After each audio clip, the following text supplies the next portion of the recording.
Hey everyone, Robert Ferringo with Doc Sports here with my main man, Raphael Esparza.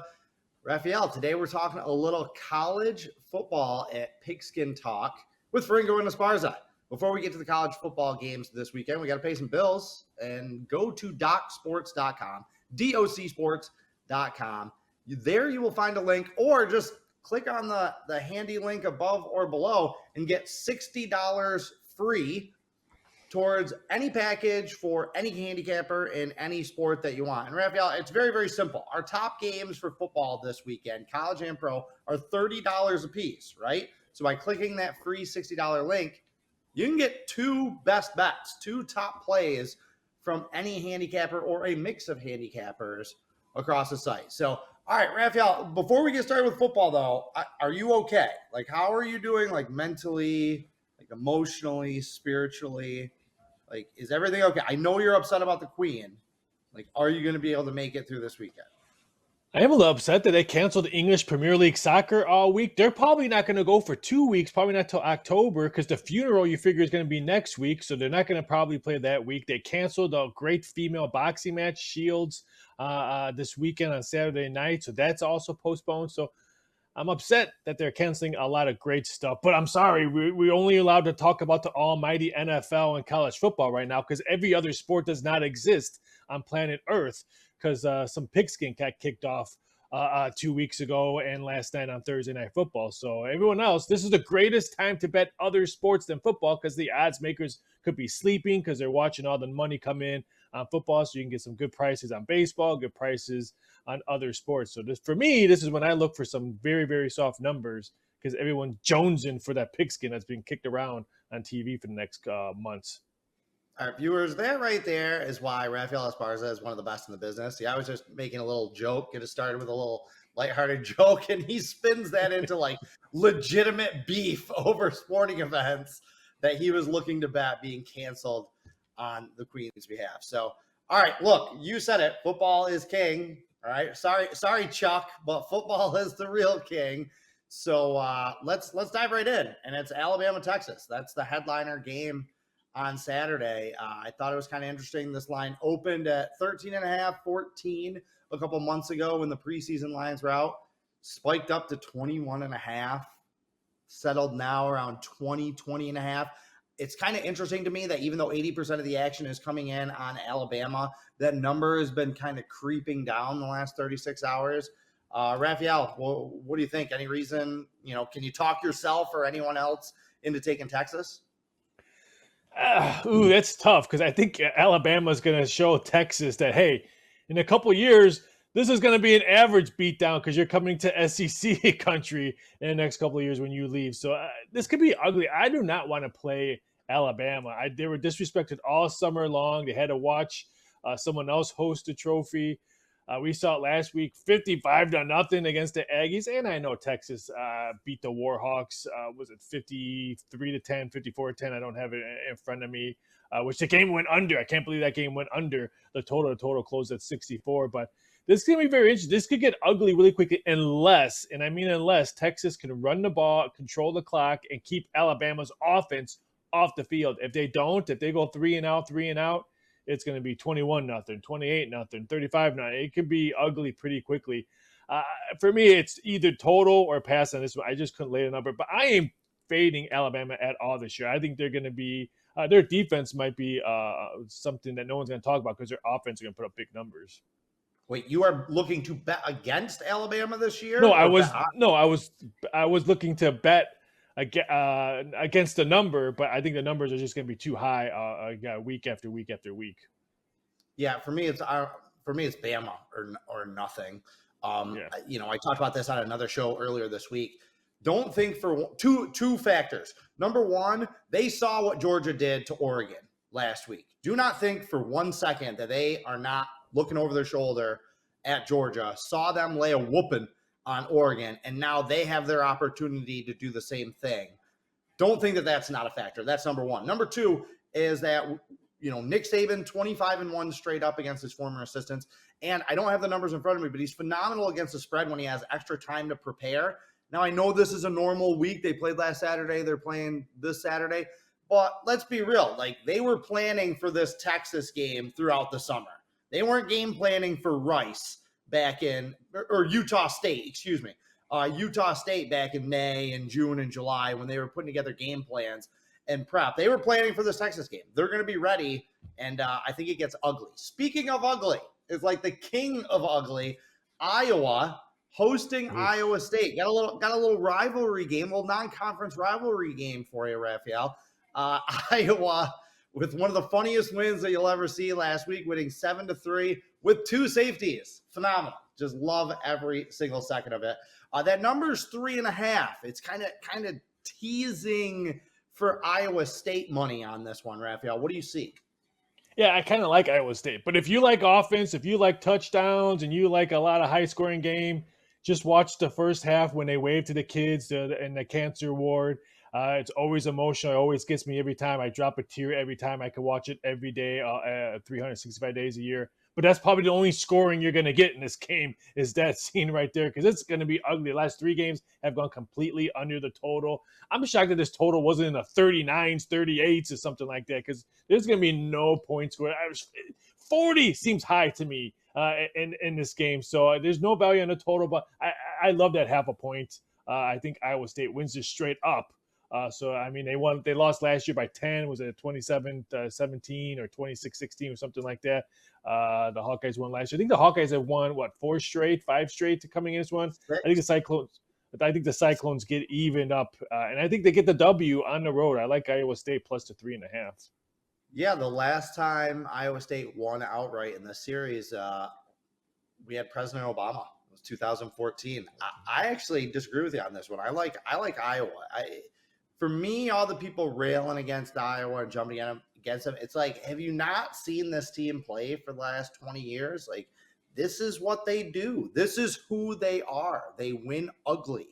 It's always a gritty, grime fest, rock fight of a game when you play Iowa. They've dominated this series. I mean, this team has won. Iowa's won 10 games 2 out of the last 3 years, both of the non-COVID years. They're a good team. Like, they know what they're doing. I'm not surprised that they struggled last week. That seems to be kind of the norm for them in their kind of warm-up games before this Iowa State game. I think they're going to win by 10 points. Iowa State shot their shot. They're going to score 10 points? They are going to score 10 points. 13-3. How about 13-3 in this one? 16-6 or something like that. But Iowa State shot their shot last year. Last year, they started in the top 10. They had all the talent. They had all the experience. They went 7-6. They're rebuilding. They only have 8 starters back. This is not the same caliber of Iowa State team which still seems weird to say, caliber of Iowa State team, since they've been a doormat for so long. But this isn't one of Matt Campbell's better teams. They're going on the road. I think this is a good Iowa team. I think this is a double-digit win. All right, so that's an ugly rivalry game / series over here. Now let's go to one that might be a little bit more aesthetically pleasing with Florida and Kentucky. Raphael, it's always so funny. You and I joke about this off air, all the time. We talk about the overreactions, right? Like, we have week 1 of college football, and then half of the teams in the country think they're going to the national championship, and half of them think the season's over. We're about to go through the same thing in the NFL. We'll go through this NFL weekend, and on Monday, 16 fan bases will want to fire everyone and start the rebuild, and 16 fan bases will the Rams going 0-17. 100%. And the Bills just give it to them. Cancel the season, give the Bills the Super Bowl. So looking at Florida, they win last week. They're home underdogs to Utah last week. They win. Now they're back in the top 15, going from unranked to the top 15. They're favored against the team that beat them last year. Are we overreacting to Florida? Yes and no. I'm torn on this one. And this is my analogy on this game. I don't have no action on this game. I'm not going to do a free video on this game. I'm just going to sit back and watch this game because I'm on a record on 40 plus media hits that the Utah Utes were going to make the Final Four in college football. That can still kind of happen if Florida gets big wins. So their record can go high and maybe other teams lose and Utah can maybe go win out and their only losses against Florida and at the Swamp. I do like them. I was a little shocked at how well their defense kind of played in the second half. They had some nice stops, the Gators. It's all about if you could stop Kentucky's running game. then you win. If you can't, then I think Kentucky goes in football and beats Florida, and goes in basketball and beats Florida. So it's all about the running game. If you can stop the Wildcats running game, it's going to be a very interesting game. But I think Florida squeezes out another victory. Yeah, I don't like getting pinned against the public, but I'll play momentum all day, every day in college football. And, right, wrong, or indifferent. I think Florida's going to be exposed at some point. They're not a top 10 team, even though that's, everyone wants to throw them up there. They're going to get exposed throughout the season. But I do feel like they have a lot of mojo after that win. It was a good win. Real good win over a top 10 team at home. Now they're at home again. If this game was in Kentucky, I'd be playing the letdown all day, every day. Oh, yeah. They're at home. They've had 7 days of momentum building up. They have that revenge factor. Kentucky beat them last year. Florida had won 31 straight in the series. They finally lose to Kentucky in 2018. Florida's 2-2 straight up in the last 4 meetings now. But that game last year was kind of a fluke. It had like a blocked field goal return for a touchdown. Florida was charged late and just ran out of time. Yeah, so it wasn't exactly a dominating performance. So throwing revenge, throwing the swamp is going to be hyped up, throwing some momentum and a little bit of mojo for Florida right now. And I feel good things for the Gators. All right, team I don't feel good things for is Baylor. Win 12 games last year, win the Big 12 championship last year. Everything's on the up and up. They beat Albany like 69-10 or something last week. So all is right in Waco, correct? Except this week they are underdogs on the road going into BYU. Raphael, is this a trap for the Bears? It could, because going to Lavelle Edwards Stadium and trying to steal a road victory is not a good place. I mean, ask Utah every year. They always struggle to try to win W's over there. It's a tough animal to go to BYU's home field where it's all white, including most of the students there. It's hard to steal that game there. I think it's going to be a high-scoring game, and I know this number is teetering back and forth, 3.5, 3.5. I would not be shocked this one gets bumped up to 4, because you know what? It's the late game. I think it's the last game on the betting board time-wise. So I think a lot of BYU money will probably come in. Would not be shocked this one gets moved up to 4. I just don't see Baylor money coming in. I think this total gets bet all the way up to like 54, 55, because you're going to see a lot of parlays coming in, BYU and over. I like BYU's, but I think it's a letdown. Baylor, what? They played Albany last week. Was it like 69-10? BYU played a nice, significant, I don't want to say significant, but a USF, which has a couple years ago were not that bad, bowl games. And that was on the road, and they win 50-21, double digits. So if they could put up 50 points on the road against a competitive team besides Albany, give me the bicycle helmet Mormons.